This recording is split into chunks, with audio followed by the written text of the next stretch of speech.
உலக மக்கள் யாவருக்கும் உரிமையானவர், உருவமற்ற இறைவனுக்கு உண்மையானவர்.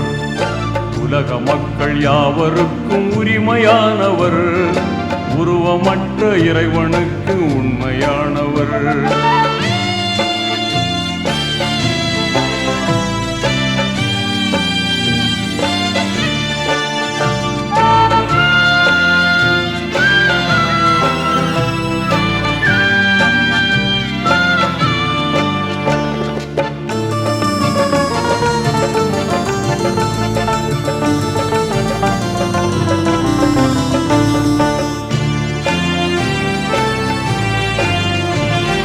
சிலை வணக்கம் செய்த அரபு நாட்டிலே சீர்திருத்த சேவை செய்த வல்லவர், தலை சிறந்த ஏக தெய்வ வீட்டிலே